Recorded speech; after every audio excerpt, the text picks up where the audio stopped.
교회적으로 이렇게 말씀을 드리면 한 3년 정도 주기로 새벽 예배 때마다 요한계시록을 계속 해왔어요. 근데 이것을 주일날 이렇게 올려오기는 이번이 처음이에요. 주일날 계시록을 올려서 계시록을 같이 함께 나누게 된 것은 이번 기회가 처음입니다. 여러분, 계시록을 기록한 분은 누구라고 그래요? 따라합시다. 사도 요한. 사도 요한은 나이가 예수님의 12제자 중에 제일 어렸다고 그래요. 그런데 이 사도 요한은 요한복음 13장 23절에 보면 이 예수님과 어떤 관계였는가를 보게 되는데 한번 여러분 읽어볼까요? 같이. 예수의 제자 중 하나 곧 그가 사랑하시는 자가 예수의 품에 의지하여 누웠는지라. 이렇게 누웠는지라.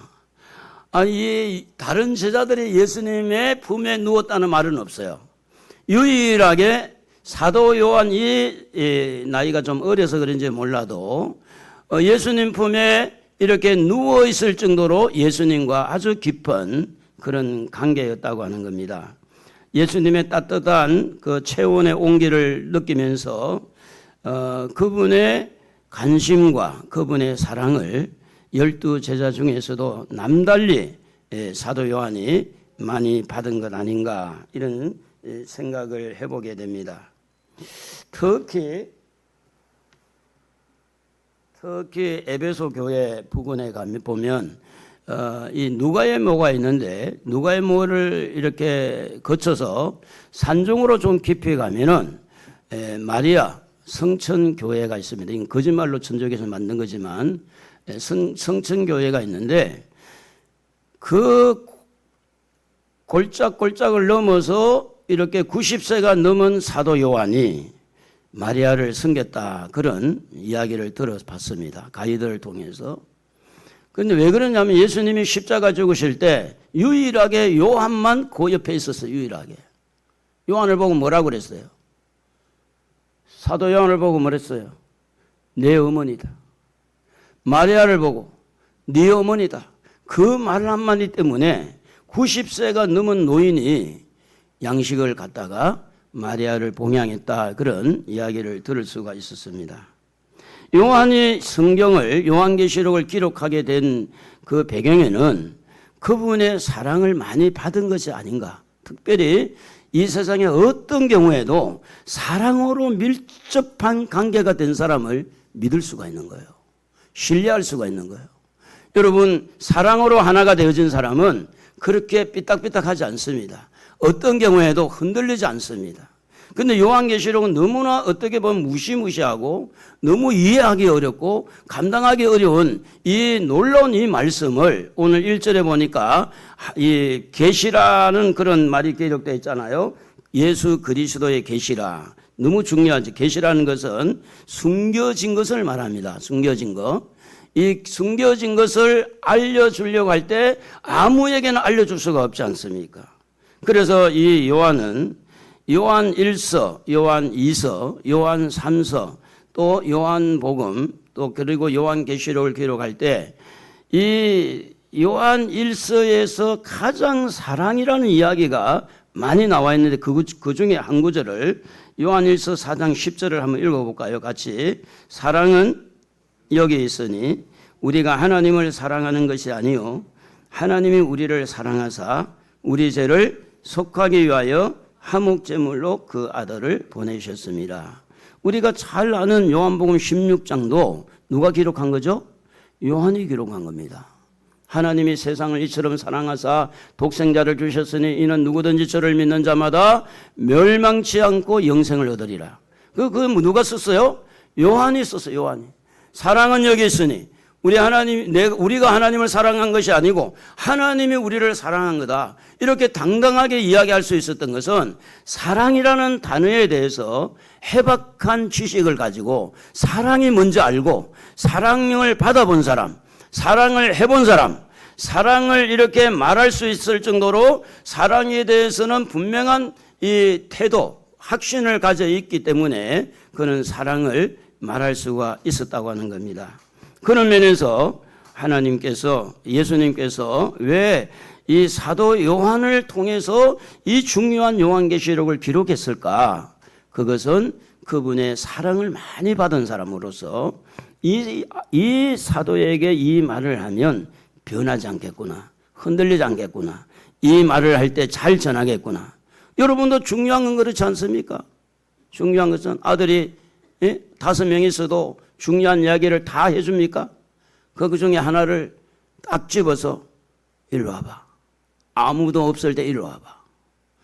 저도 오남매지만 저희 어머니가요, 마지막에 이제 몸이 좀 안 좋아졌을 때, 시골에 있을 때입니다.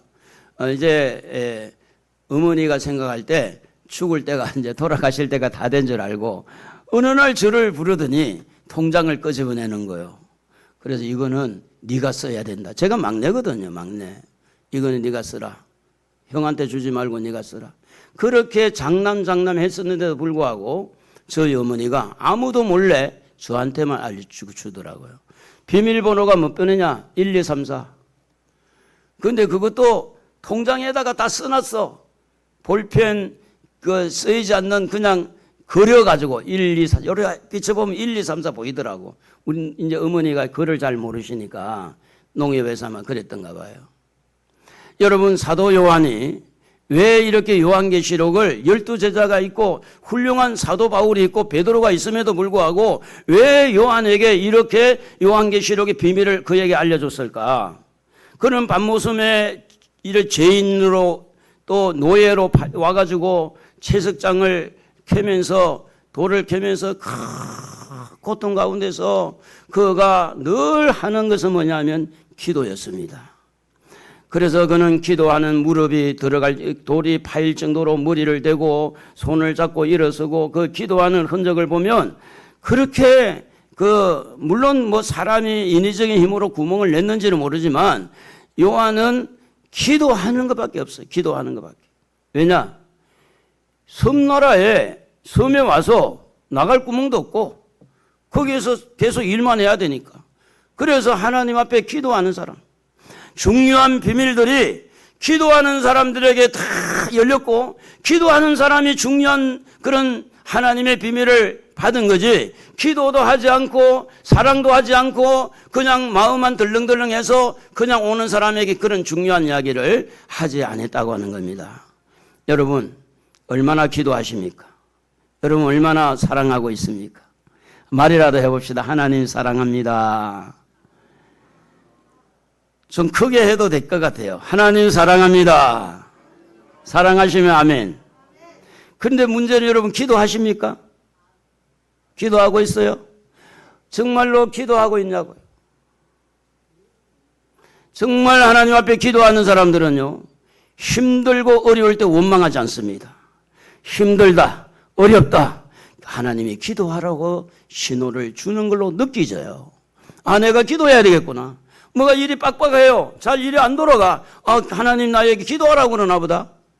어떤 나라가 여러 가지 어려운 상황이 지금 오고 있어요. 기도하라고 그러나 보다. 정치적으로 누구를 비방하고 누구를 판단한 게 아니라 하나님 앞에 기도해야 되는구나. 그래서 기도하는 사람은 늘 모든 문제를 하나님 앞에 기도해서 풀려고 하다 보니까 기도할 마음을 여는 거예요. 사도 요한은 어렵고 힘들어도 다 기도했다고 하는 겁니다. 오늘 여러분, 요한계시록의 비밀을 기도하는 사람이 열릴 줄로 믿습니다. 하나님을 사랑하는 자에게 열릴 줄로 믿습니다. 그리고 이제 이 요한계시록 1장 9절에 보면 그는 기도할 때에 이런 이야기를 했어요. 우리 한번 읽어볼까요, 같이? 나 요한은 너희의 형제요 예수의 환난과 나라와 참음에 동참한 자라. 지금 요한은 어떻게 되어 있느냐? 환난을 당하고 있는 겁니다.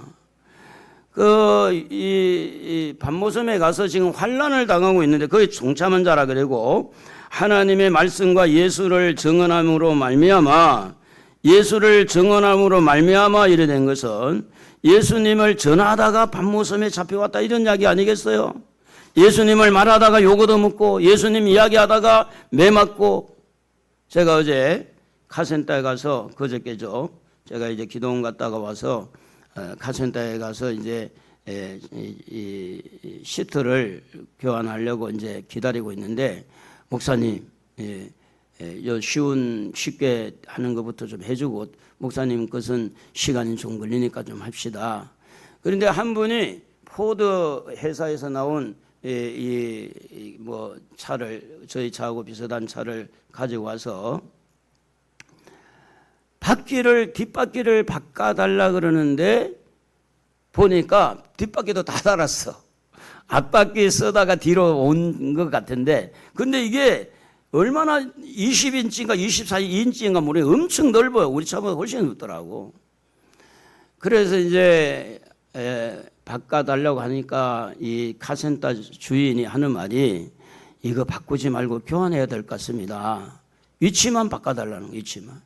그래가지고 신랑한테 이제 전화하니까 신랑이 그래도 그렇게 바꿔달라고 바꾸는데, 그게 5만 원 드는데 바꾸는 공립만. 그래서 그 아주머니한테 이제, 아주머니 어디 사십니까? 콩나물 국발 파는데 거기에 2층이가 4층에 뭐 산대요. 그래서 제가 이제 혹시 교회를 다닌 적이 있냐 그러니까 초등학교 때 과자 얻어먹으러 다녔대. 그러면 하나님이 당신 지명했다. 당신은 교회에 나와야 된다. 예수 믿어야 된다. 왜 예수 믿어야 되느냐? 우리는 다 죄를 짓고 있기 때문에 죄 용서받기 위해서 믿어야 된다.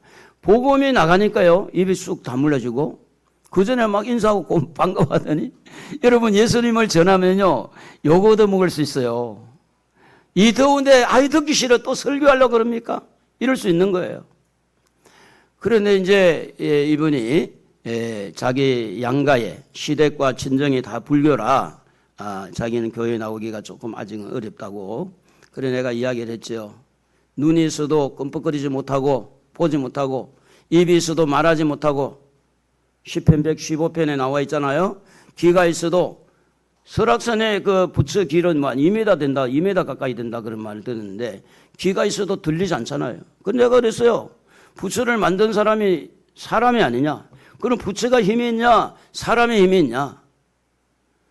그런데 아무리 진리를 가르쳐도 어떤 사람은 귀를 막는 사람이 있는가 하면, 어떤 사람은 귀가 열려서 이게 맞구나 하는 사람도 있는 거죠. 그러니 오늘 여러분 설교 듣는 것도 똑같아요. 설교도 정말 사모하는 마음으로 설교 듣는 거하고 그냥 나하고는 아무 상관없다 이렇게 들을 수도 있거든요. 자, 그래서 제가 두 가지 이야기했어요. 왜 하나님이 사도 요한을 통해서 이 계시를 주었을까? 첫째는 요한은 뭘 많이 받은 사람이라고요? 사랑을 많이 받은 사람. 두 번째는 이 환난 가운데서 뭘 많이 한 사람이라고? 기도하는 사람.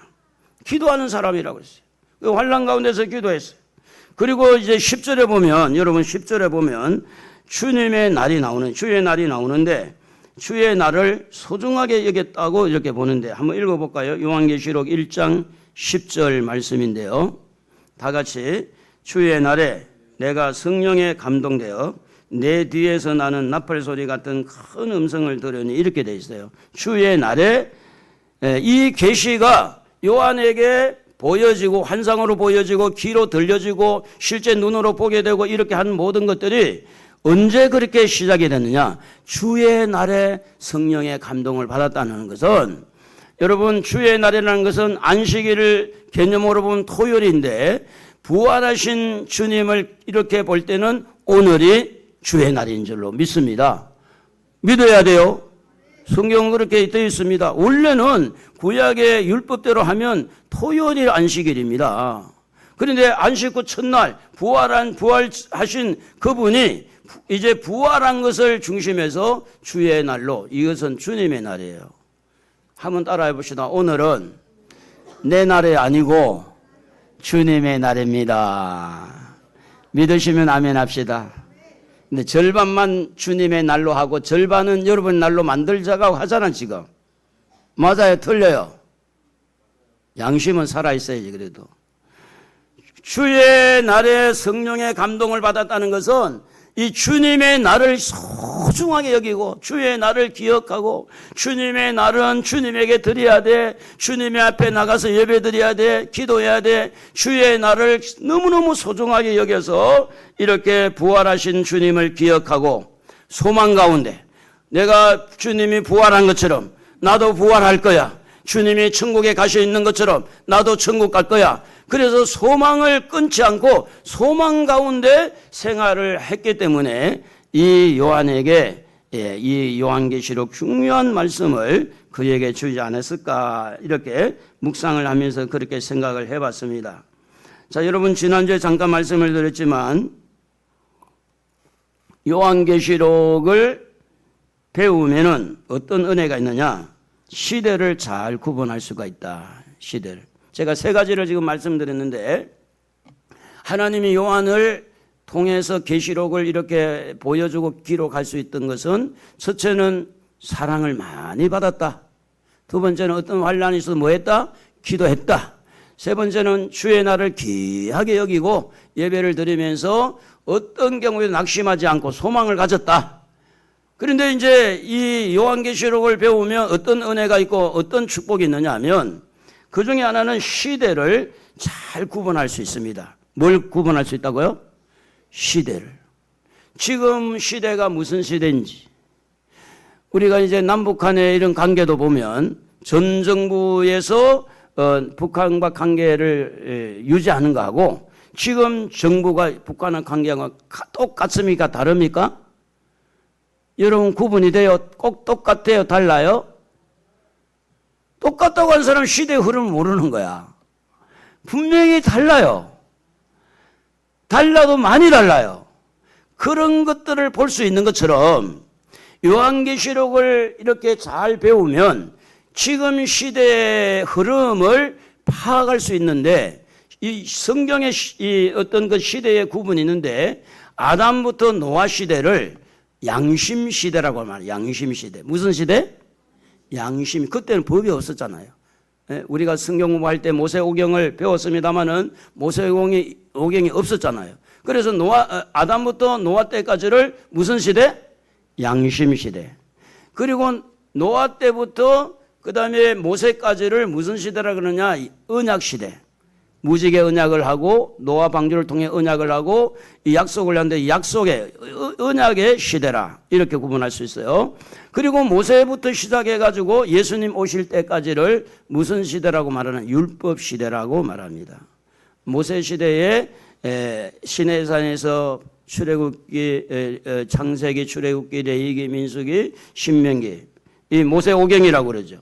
그런데 거기에서 받은 말씀대로 이스라엘 백성들은 제사를 지내야 되고 양을 잡아야 되고 속죄제, 속건제, 번제, 소제, 전제 이런 제사를 지내야만이 죄를 용서받을 수 있는 그런 길을 율법시대라 이렇게 말합니다. 율법시대. 그리고 이제 예수님이 오셨잖아요. 그러니까 이제 예수님이 오셔서 무슨 시대를 펼쳤느냐? 은혜의 시대를 은혜의 시대.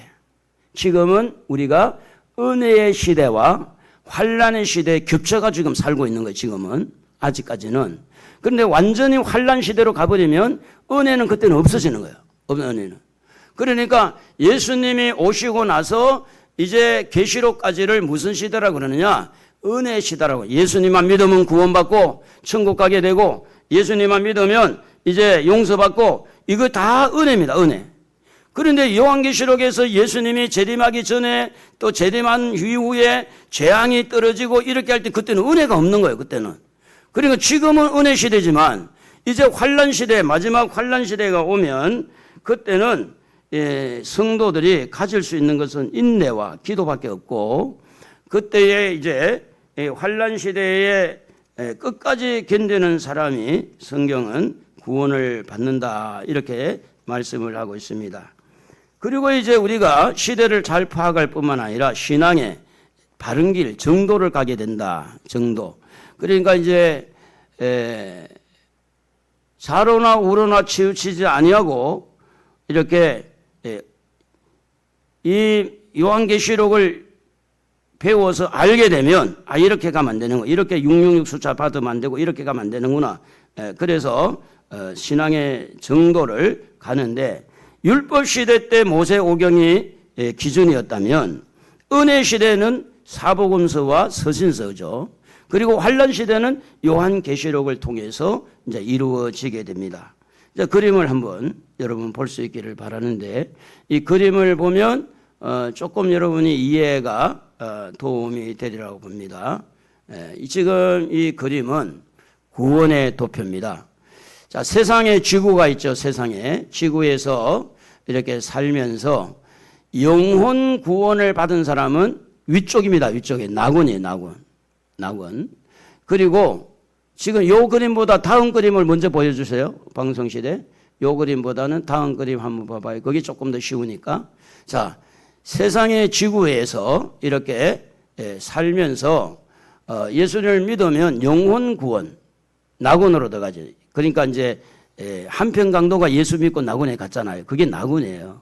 그럼 낙원에서 바로 이 사람 무궁천국, 생명의 부활을 해서 무궁천국으로 들어가는데, 그런데 이제 예수를 믿지 않는 사람은 영혼이 멸망해서 어디로 가느냐? 부자가 가 있는 음부로 들어가요. 음부가 보이죠?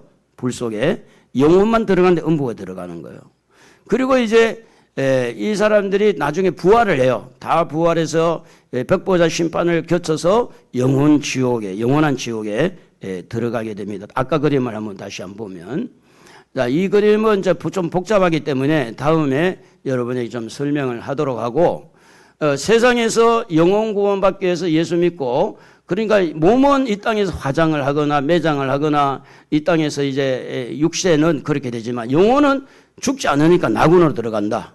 그리고 영혼은 죽지 않으니까 이렇게 음부로, 죽은 사람 음부로 들어갔는데, 이때에 누가 있느냐 하면 예수를 믿다가 순교하는 사람이 순교자. 순교자들은 예수님이 공중 재림할 때 부활해서 공중에서 주님을 만나게 되고, 또 이제 인 맞은 종, 하나님의 인을 맞은 사람은 그때 부활해서 14만 4천 명 안에 들어가서 공중에서 예수님을 만나게 됩니다. 그리고 나서 이제 생명의 부활을 한다는 말은 아까도 이야기했듯이 이제 이 낙원에 있던 사람이 바로 영원 무궁천국에 들어가는 사람이 있고, 그리고 이제 이 하나님의 인, 성령의 인을 받고 하나님의 인을 받는 사람들은 천년 왕국에 이제 들어가서 흰보자 심판 이후에 무궁천국에 들어가게 됩니다. 자, 그래서 요한복음 11장 26절 한번 읽어볼까요, 같이? 요한복음 11장 26절. 살아서 나를 믿는 자는 영원히 죽지 아니하리니 이것을 네가 믿느냐? 살아서 나를 믿는 사람. 지금 여러분이에요. 지금 여러분. 살아서 예수를 믿는 사람. 영원히 죽지 않고 무덤에 들어가지 않고 천년왕국 들어가서 무궁세고로 들어갈 수 있다는 겁니다. 그래서 요한계시록을 통해서 중요한 것은 시대를 파악할 수 있다. 정도를 갈 수 있다.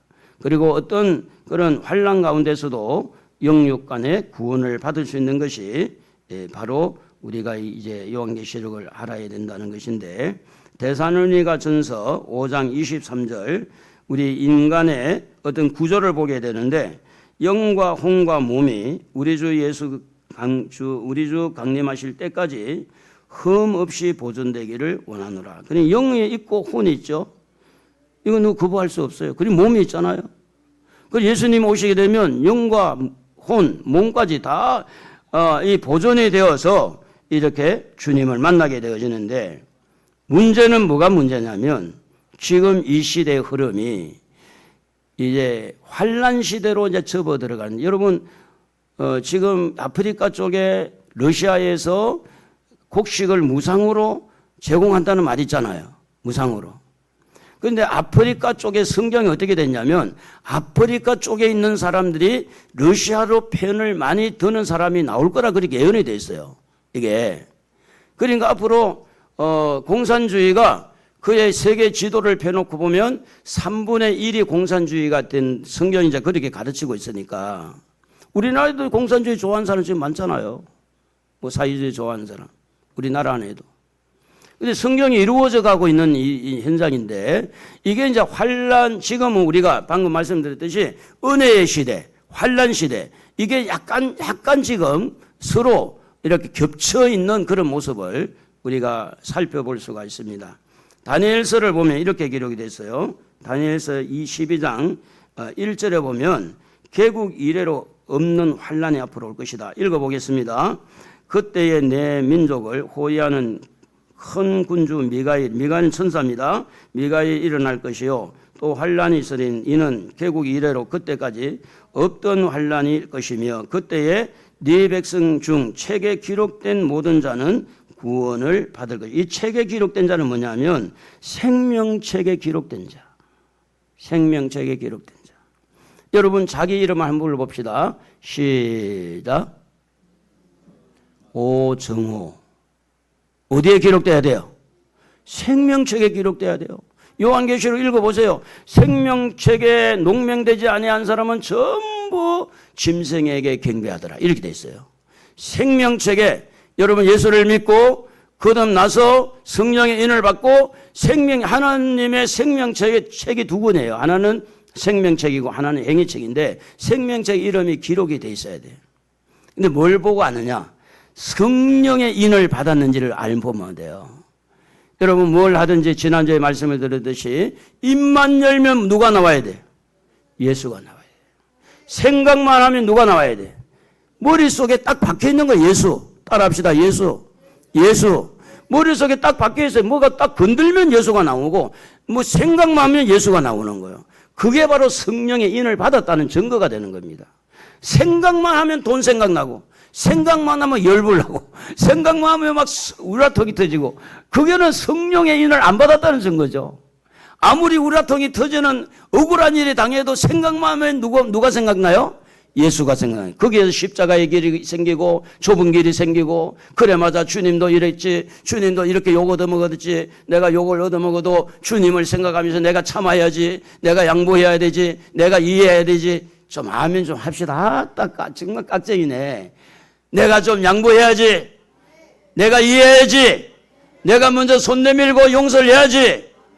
그게 뭐냐면 머릿속에 인이 성령의 인을 받았다는 증거예요. 어디 가서 뭐 도장 받는 게 아니고 내가 물과 성령으로 거듭났으면 말만 하면 예수가 생각나고 생각만 하면 예수가 생각나서 어디를 가든지 예수로 충만하니까 그 사람 머릿속에는 뭐가 가득 차 있는 예수의 이름이 가득 차 있는 거예요. 그러니까 억울한 일을 당해도 예수가 생각나는 거야. 막 우라통이 터져도 예수가 생각나야 돼요.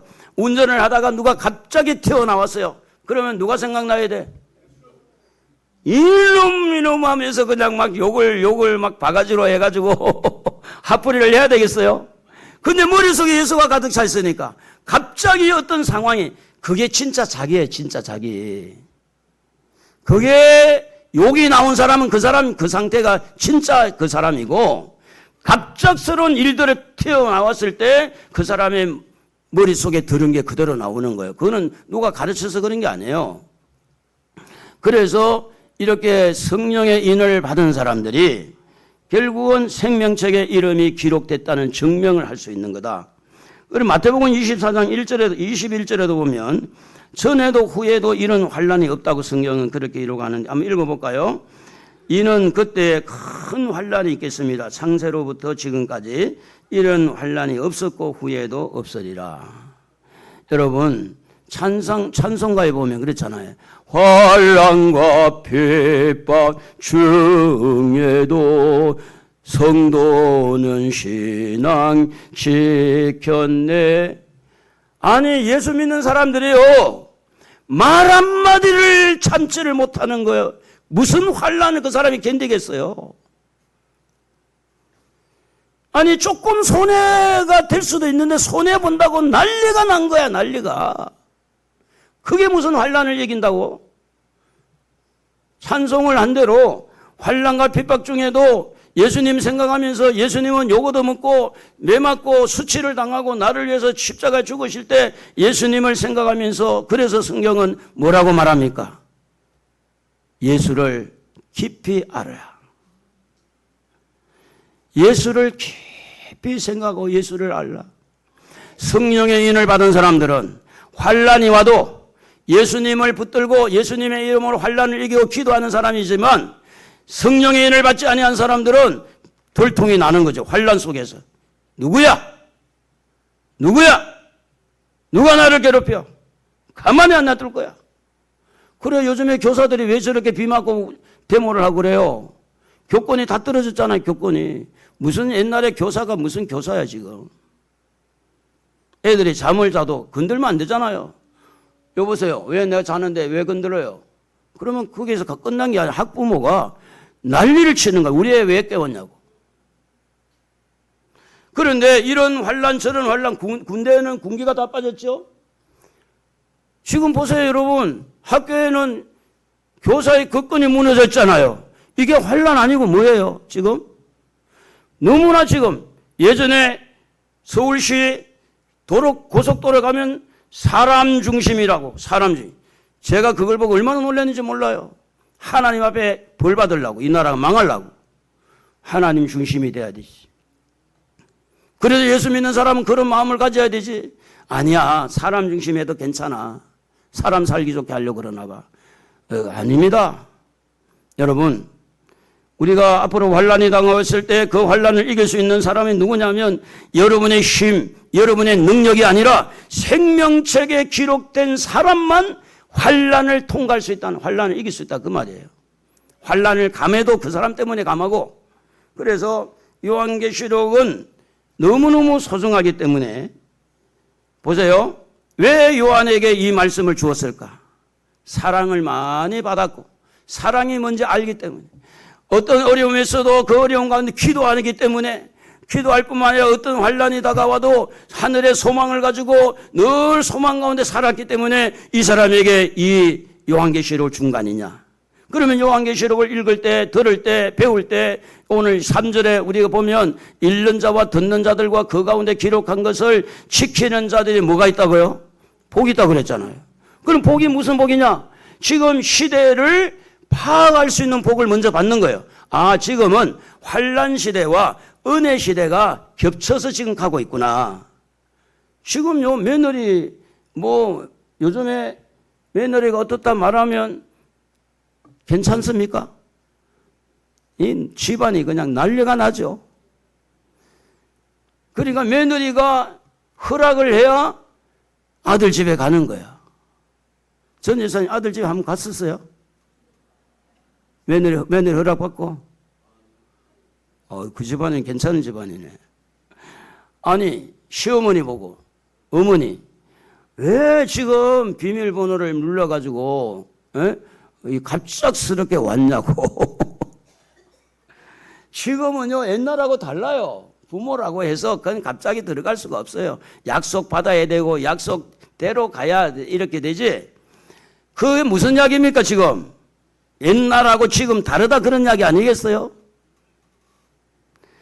그러니까 요한계시록을 통해서 우리가 정도, 신앙의 정도를 가게 되고 환난 가운데서도 우리가 영과 혼과 육의 보존을 받게 되는데, 요한계시록의 이 중요한 것은 뭐냐면 하나님의 비밀이 기록되어 있는 책이기 때문에 그렇다.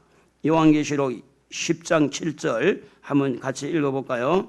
일곱째 천사가 소리내는 날 그의 나팔을 불려고 할 때에 하나님이 그의 종 선지자들에게 전하신 복음과 같이 하나님의 그 비밀이 이루어지리라. 요한계시록은 비밀입니다. 비밀.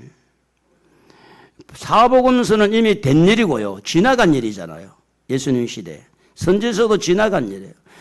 앞으로 되어질 일, 된 일보다 될 일에 되어질 일은 요한계시록밖에 없어요. 선지서와. 요한계시록을 여러분 관심을 가지고 봐야 될 일은 뭐냐면 지구의 종말이 너무 가까워졌잖아요. 솔직하게 말하면. 가까워졌어요? 멀어졌어요?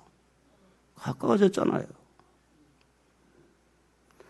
그렇기 때문에 오늘날 많은 성도들이 돈 따라가는 것은 성경에 나와 있어요. 성경에. 말세가 되면 돈을 사랑하고 자기를 사랑하고 부모를 거역하고, 이 성경이 디모데후서 3장이 다 기록되어 있잖아요. 다 그렇게 되어 있어요.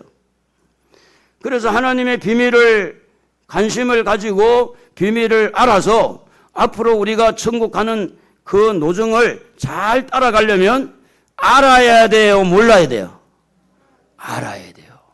여러분의 미래를 모르고 가는 것보다 여러분의 미래를 알고 가야 돼요? 모르고 가야 돼요? 알고 가야 돼요. 돌다리 두드리면서 알고 가야 돼요. 제가 좀 전에 이야기하잖아요. 저는 종말론에 예수님 재림에 대해서 관심이 많다 보니까 새벽 기도 때 3년 주기로 해서 요한계시록을 계속 해온 그런 과거가 있었어요. 근데 주일날 요한계시록을 여기에 강단에 올려놓은 거 이번이 처음이에요. 이번이 처음이에요. 그러니까 새벽에도 안 나왔던 분들은 요한계시록을 좀 생소하게 더 많이 들리겠죠. 새벽에도 나온 사람보다. 그리고 이제 요한계시록은 지금 이 시대의 영적인 만나입니다. 자, 율법 시대 때는 실제 만나. 출애굽기 16장 31절에 보면 가시같이 희고 맛은 꿀 섞은 과자 같았더라 이래 돼 있어요. 만나, 이스라엘처럼 만나가 있었어요, 아침에. 그리고 이제 예수님 오실 때 은혜 시대는 예수님 자신이 만납니다. 성경은 요한복음 6장 51절 한번 읽어봅시다. 나는 하늘에서 내려온 살아있는 떡이니 사람이 이 떡을 먹으면 영생하리라. 내가 줄 떡은 곧 세상의 생명을 위한 내 살이니라 하시니라. 여러분, 율법 시대 때는 실제 만나가 양식이었어요. 은혜 시대는 예수님이 양식이에요. 예수님을 먹어야 돼. 그래서 성찬식 할 때 그분의 살을 기념하고 그분의 피를 기념하면서 성찬식 받을 때 이는 내 몸이니 이는 내 피니, 그래서 잔을 마시면서 예수님의 피를 생각하고 떡을 받으면서 예수님의 살을 생각하면서, 그게 바로 우리에게 만나이듯이 요한계시록은 이 환란 시대에 먹어야 될 만나인데, 성경 한번 읽어봅시다. 계시록 2장 17절입니다. 기 있는 자는 성령이 교회들에게 하시는 말씀을 들을지어다. 이기는 그에게는 내가 감추었던 만나를 주고, 이래 돼 있잖아요. 감추었던 만나를 주고 또 흰돌을 줄 터인데 그 도리에 새 이름을 기록한 것이 있나니 받는 자밖에는 그 이름을 알 사람이 없느니라. 누구에게 준다고요? 이기는 자에게 주는 거예요. 이기는 자에게. 우리는요, 이길 수밖에 없어요. 주님이 함께 하니까. 아무리 지금 뭐 상황이 힘들고 어려워도 이기는 것밖에 없어요. 마귀와 싸워 이기고, 죄와 싸워 이기고, 여러분 이 세상에 여러 가지 염려와 싸워 이기는 것은 오직 예수 믿는 사람밖에 없어요. 오늘도 이 자리에 와서 예배 드리는 것은 여러분 여러 가지 이기고 왔잖아. 이기고. 그렇잖아요. 그래서 우리가 이 만나가 이 구약의 율법 시대 때는 실제 만나였어요. 신약의 은혜 시대는 실제 만나가 아니라 예수 그리스도가 우리에게 만나, 그분을 통해서 은혜를 받아야 되니까 그게 만나고, 요한계시록의 이 말은 환란 시대가 되어졌을 때 이 요한계시록이 결국은 만나가 된다. 그래서 자, 우리 성경 구절을 한 구절만 좀 읽어보도록 하겠습니다. 이제 우리가 해야 될 일이 가장 중요한 게 뭐냐, 우리 마음이, 우리 심령인데, 고린도전서 3장 16절. 자, 이걸 읽고 오늘은 여기까지 하도록 하겠습니다. 고린도전서 3장 16절 한번 읽어볼까요? 너희는 너희가 하나님의 성전인 것과 하나님의 성령이 너희 안에 계시는 것을 알지 못하느냐. 심령의 성전을 이루어야 됩니다. 솔로몬 성전이 있었어요. 그 무너졌잖아요. 그리고 이제 스룹바벨을 통해서 재건했지만 헤롯 시대 다 무너졌잖아요. 지금은 이스라엘에 가보면 다 성전이 무너지고 서쪽에 이제 벽만 조금 돌만 몇 개 남았어요. 그게 그 이유가 있어요. 이유가 눈에 보이는 성전이 중요한 게 아니라 눈에 안 보이는 성전이 중요하다. 우리 안이 하나님이 계시는 성전이 돼야 된다. 이번 한 주간도 우리 하나님 모시고 살아봅시다. 할렐루야. 그리고 이기면서 살아봅시다.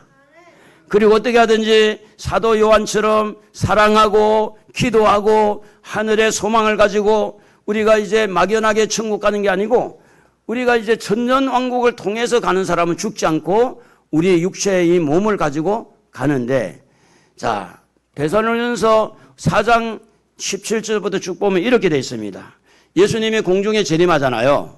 그러면 죽은 순교자들이 먼저 부활을 해서 부활을 해서 부활체로 예수님을 맞이해요.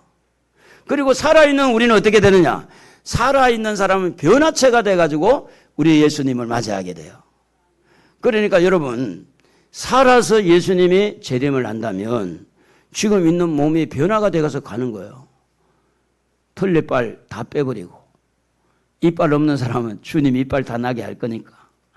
염색약 안 가져가도 돼요. 이 머리도 뭐 흰 것이 좋으면 희게 할 거고 까망이 좋으면 하나님이 하실 거니까 염색약 가져갈 필요 없어요.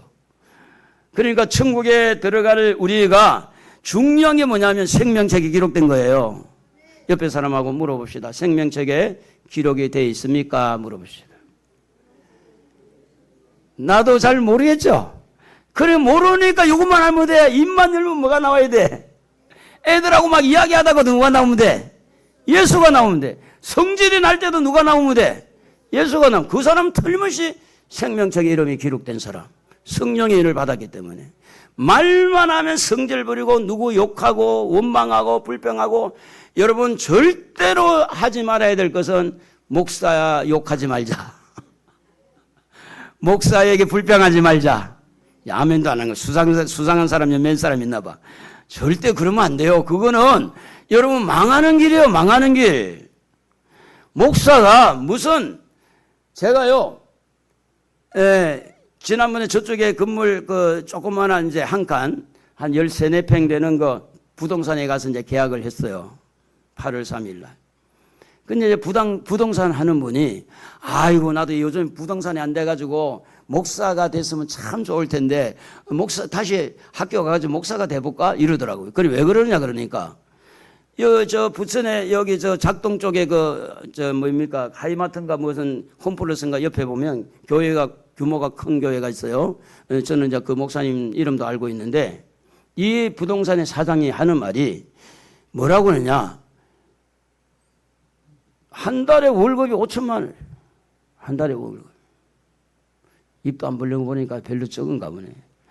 이제 그 부동산 사장이 그걸 이제 듣고 나서 자기도 목사가 됐으면 참 돈 좀 잘 벌 건데. 근데 이 목회비를 또 얼마를 주냐? 5천만 원. 1년에 5천만 원. 한 달에 5천만 원씩. 그러니까 저보고 묻더라고요. 목사님 얼마나 받냐고. 그래 이렇게 받는다 그래. 아이고 그러면 목사 안 해야 되겠네. 이제 그 이야기를 하더라고요. 근데 세상 사람들은 다 돈 가지고 이야기해요. 돈 가지고 얼마 받았느냐, 자동차 어떻게 좋은 거냐, 집이 얼마나 넓으냐. 우리는 그거 하지 말고 예수 따라합시다. 예수로 무장합시다. 이번 저간도 예수를 건들면 예수만 나온다. 누가 말만 하면 나는 예수가 나온다. 예수로 승리합시다. 그렇게 하기를 원하시면 아멘. 아멘. 두 손 들고 아멘. 그렇게 해서 승리합시다. 자, 우리 찬송가 161장입니다. 가족 찬양 161장. 우리 1절, 2절만 하도록 하겠습니다. 가족 찬양.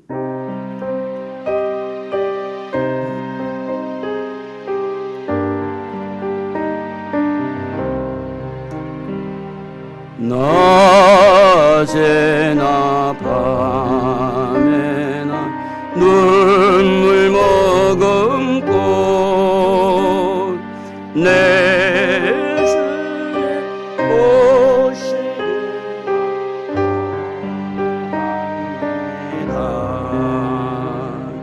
가실 때 다시 오마 하신 예수님 오 주여 언제나 오시렵니. 고적하고 쓸쓸한